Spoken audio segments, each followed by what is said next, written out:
ఎట్టేముందా ఇక అన్ని ఫ్రీ అన్నాడు, అన్ని హామీలు 6 హామీలు ఇచ్చిండాడు. ఆయన ఇచ్చినది ఏ వేలు ఇప్పటి వరకు ఒక్కడు చేయలే. ఏం చేసినా కూడా బస్సు ఒకటే ఆయన చేసిండు.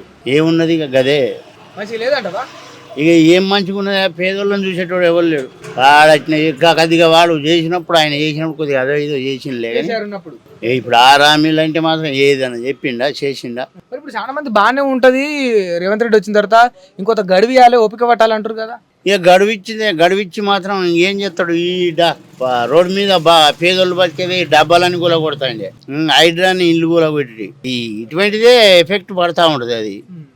మరి అదే ఎట్లా అంతే తప్ప బాగలేదంటవా? ఏం బాధ మంచిగా ఏం అనిపిస్తలే. కేసీఆర్ రావాలి. సస్యశ్యామలం చేసిండు ఊరును, దేశాన్ని. రైతుకు అన్ని సౌకర్యాలు చేసిండు ఆయన. కేసీఆర్ చేసిండంటే ఇప్పుడు 3-4 ఏళ్ళు కరువు వచ్చింది. అప్పుడు కరువు వచ్చినా కూడా వాడు ఎన్నడూ ఏ రైతు ఏ ముఖ్యమంత్రి అయినా కూడా ఏమీ నీళ్లు తెచ్చే మగోడు అయితే ఎవరు లేడు. నీళ్లు తెచ్చింది ఆయనే. రైతు కేసీఆర్ ను రైతును బతికిచ్చిందే వాడు. ఆయన ప్రతి చెరువు నింపిండు నీళ్లు. ప్రతి రైతుకు కరెంటు, ఉచిత కరెంటు, 1 నిమిషం కూడా కరెంటు పోలే. అన్ని బరాబర్గా కరెంటు పోతుంది. ఇప్పుడు కరెంటు కూడా పోతుంది మళ్ళీ యథావిధిగా. ఆ కరెంటు ఆ పాత రోజుల కరెంటే వచ్చి ఏం లేదు. ఇప్పుడు అంత పెద్దగా ఆయన ప్రతి చెర్ల కూడా చేపలు పోసిండు, పాపం పోసిండు. మరి అంత బాగా చేస్తే కేసీఆర్ ఎందుకు కూడా కొట్టినట్టవనా? ఇది కూడా ఒకసారి చూడాలని ఆశపడ్డారు, వేసారు. ఆశ పెట్టిందంటే ఈ 2500 మెయిన్ ఇక్కడ పడ్డది. 2500 అన్నారు. ఆడవాళ్ళు మొత్తం వేసారు, వాళ్ళు అంతేసారు. బతుకమ్మ సీరియల్ అనే బతుకమ్మ సీరియల్ పోయినాయి. ఇందిరామ్మ సీరియల్ అని పెట్టారు. ఇందిరామ్మ సీరియల్ పెడితే ఏమి ఇచ్చిండా? ఇందిరామ్మ సీరియల్ ఇయ్యలే. దీపాలకి సంక్రాంతికి ఇస్తానంటాడు. మొన్న మహిళా మండలి డాక్టర్ గ్రూప్ కోప చెప్పిండట. అది ఎవరికి రాలే. మేము మనిషి ఇంటేనే ఇస్తారా అని ఒకడు అంటాడు. ఒక చీర ఇస్తే ఈయన 2 చీరలు ఇస్తా అన్నాడు. అసలు పండుగ రోజే చీర లేదు. ఏం పెద్దగా ఏం లేదు, మంచిగా అనిపిస్తలే. మరి ఇప్పుడు కొందరు మంచిగానే ఉన్నది రేవంత్ రెడ్డి, ఇంకా జనాలకు వస్తుండ్రు. కేసీఆర్ అట్లా ప్రజల్లోకి కూడా రాలేదంటారు కన్నా. ఇంకా రాకపోవడం గన్నే పడ్డది ఆయనకు. లేకపోతే వచ్చుంటే ఇంకా ఎట్లా ఉంటుండే? వస్తే మళ్ళీ ఆయన ముఖ్యమంత్రి అవు. వచ్చుంటే మరి ఇప్పుడు అయితే ఇప్పుడు వస్తున్న జనాల్లో కేసీఆర్ ఇప్పుడు వెళ్తాడట బయటికి అంటుండు ఆయనే. మరి ఆయన వచ్చి మీకు నమ్మకం ఉందా? ఇప్పుడు వెళ్తాడు, కొట్లాడతాడు? ఏమో వస్తానని అంటాడు, వస్తాడట కదా.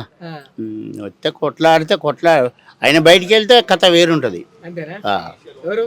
కేసీఆర్ గారు ఈయన కూడా చెప్పిన హామీలన్నీ ఇస్తే మళ్ళసారి కూడా అవుతాడు. కానీ ఇప్పుడు చెప్పింది ఏమి ఇంతవరకు అయితే ఏం రాలేదు కూడా రాదు కూడా. అయ్యా 500 గ్యాస్ అన్నాడు, ఇచ్చిండా?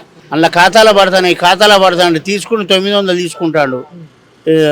ఖాతాలు లేవు, బీతాలు లేవు. అయ్యే యథావిధిగా మళ్ళీ అప్పుడు పాత రోజుల పైసలే తీసుకుంటారు. ఇప్పుడు కేసీఆర్ బయటకు వస్తే మళ్ళీ కథ వేరే అవుతుంది అంటారు. అంటే ఎట్లా, ఏ రకంగా? ఖచ్చితంగా మళ్ళీ ముఖ్యమంత్రి ఆయన అవుతాడు. ఎందుకంటే ఈ కథలు ఇప్పుడు మళ్ళీ రైతులకు మళ్ళీ పడ్డది, రివర్స్ పడ్డది ఖచ్చితంగా.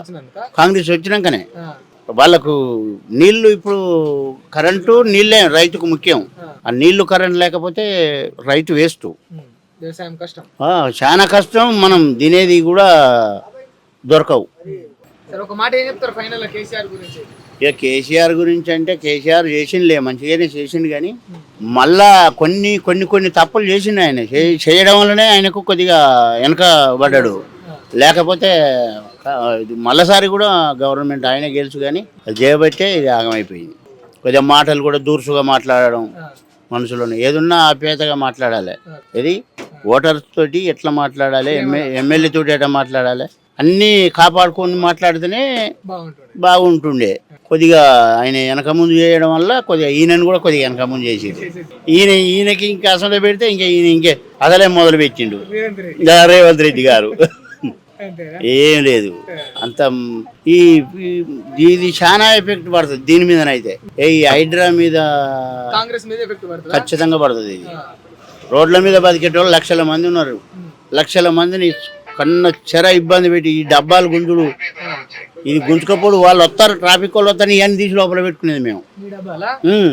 మరి ఇట్లా రోడ్డు మీద పడుకోవడానికి బతకనిత్తలేడా? మంచి మంచి ఉన్నోడిని కొట్టాలి. హైడ్రా పెట్టినామంటే మంచి మంచి వాళ్ళు ఉన్నారు, మరి ఆ షెర్లగా ఇచ్చినోడిని పెట్టాలి, గటువంటి గుంజుకోవాలి, పేదోళ్ళకు సాయం చేయాలి. కాకపోతే అట్ట కాదా, కొంచెం లోపలికి పట్టుకొని బతుకురు. కానీ ఇట్లా మొత్తం డబ్బాలు అన్ని ఊడబీకుడు, కూలగొట్టుడు, ఆయన కూలగొడతానే వీళ్ళు చేస్తానే వీళ్ళు. ఇంకట్లయితే ఎట్ట బతారు? పేదోళ్ళని చూసేటోడు వాడు చూడలేదా, ఈయన చూడలే, మరి ఎట్ట బతారు? ఒకవేళ నువ్వు మళ్ళా ఒకవేళ ఓటు వేయాలనుకుంటే ఎవరికి వేస్తావు? నువ్వు మళ్ళీ ఓటేయాలని అనుకుంటే ఇటువంటివన్నీ చేస్తే మళ్ళీ టీఆర్ఎస్కే వేయాలనిపిస్తుంది. లేకపోతే ఈ 2 సంవత్సరాలు అయిపోయింది, 3 సంవత్సరాలల్లా ఆయన తీరేమన్నా మార్చుకుంటే ఆయనకు కూడా మార్పు ఏం రాదు, అదే ఉంటాడు. కానీ మళ్ళీ అది ఇది కనుక ఏమన్నా చేస్తే ఈ జనం కూడా ఆయన ముఖ్యమంత్రి ఎట్ట అయినా ఆయన ప్రజలు తలుచుకుంటేనే ముఖ్యమంత్రి. ఆయన కష్టపడి నేను యుద్ధం చేసిన అన్నాడు. ఎవడు యుద్ధం చేయలేదు, కేసీఆర్ చేయలేదు, ఇవాళ ఈయన రేవంత్ రెడ్డి చేయలేదు. ఆయన కూడా నిరాహార దీక్ష చేసిండు. ఆ నిరాహార దీక్షలు కాదు, ఏ నిరాహార దీక్ష జనం చేస్తేనే ఆయన మళ్ళీ ముఖ్యమంత్రి అయ్యింది. ఓటు వేయాలనుకోవాలి, ముఖ్యమంత్రిని చేయాలి. మరి ఇక ఆయన గిట్ల చేసినాక మేము గట్ట చేసి గుక్క పెడతాం గద్దె మీద, మమ్మల్ని గిట్ల చేస్తే మేము ఎట్ట బతకాలి? అది కథ. మరి ఇప్పుడు ఈయన కూడా అట్నే చేసిండు అనుకో, ఈయనకు కూడా దగ్గరకు వస్తుంది ఖచ్చితంగా. మరి మంచిగుంటేనే మా జనాలకు నీ కోటేసి గెలిపించి ముఖ్యమంత్రి గాడ కూకబెట్టినాక చిన్నోని సంకసన్న పొలం అందరూ చూడాలి. మరి ఇక నువ్వు ఉన్న పేదోళ్ళకు ఓటేసినోడిని నీకు వాత పెడితే మళ్ళీ ఎవడన్నా ఓటెత్తడా? అందుకే ఏదున్నా కూడా పేదోళ్ళని సంకన పెట్టుకుంటేనే ఆయన ఎవరు బతుకైనా. మరి మంచి మంచోడిని కొట్టాలి, గుడ్డోళ్ళని మీద కొడితే ఏమున్నది? అక్కడికి పోతే వాడేమంటాడు, తీరా 500 ఫైన్ రాసిపోయింది మొన్న డబ్బులు ఈ పొడుగుతా ట్రాఫిక్ వాళ్ళు. అట్లా చేస్తే మరి ఎట్లా మనం బతికేది? ఎట్లా? డబుల్ బెడ్రూమ్ అన్నాడు, ఆయన ఇస్తా అన్నాడు, ఆయన ఇవ్వలేదు, ఈయన ఇస్తాను అన్నాడు, ఈయన ఇవ్వలే. మరి వరంగల్ నుంచి వచ్చినాం ఇక్కడికి, ఇక్కడ బద్దామని. మేము 15 సంవత్సరాలు అవుతుంది. ఇక ఎప్పుడు 15 సంవత్సరాలు అవుతుంది వరంగల్ నుంచి వచ్చినావు. ఎంత సంపాదించినావు? ఏం సంపాదించలే, అంతా ఇళ్ళకు పెట్టుడే అయిపోతాను. దొంగలకే వీడికి వస్తే వీడు బతుకొచ్చినని వీడానా, వాడు బతుకొచ్చినని వాడానా. దేశం మీద అందరు బతుకనే వచ్చిర్రు. ముఖ్యమంత్రి కూడా బతికానికే వచ్చినాడు, ప్రధానమంత్రి కూడా. మేము కూడా బతికానికే వచ్చినాం. బతుకొచ్చిన కూడా అంటున్నారు. ఇక్కడికి వస్తే ఊళ్ళో ఉంటే భూమి లేదా, ఆస్తులు లేవు, పొలాలు లేవు, చెలకలు లేవు. భూమి లేని వాళ్ళకి 3 ఎకరాల భూమి ఇస్తున్నాడు ఆయనే. ఈ ఉన్న ఇల్లు కూడా కొడతాను ఈయనే. పేదోనికే కష్టం ఉన్నది. పేదోని చూసేటోడు ఎవడూ లేడు. వాళ్ళ ఆస్తులు బీక్కోవడం. ఇప్పుడు నేను 100 కోట్లు సంపాదించిన, నేను స్విట్జర్లాండ్లో పోయినా అక్కడ ఉన్నది ఆస్తి, ఇక్కడ ఉన్నది ఆస్తి, అట్లా సంపాదించుకోవడం, వాళ్ళు సంపాదించుకోవడం. కానీ మాకు పేదోళ్ళకి పెట్టుడే ఎవరు లేరు.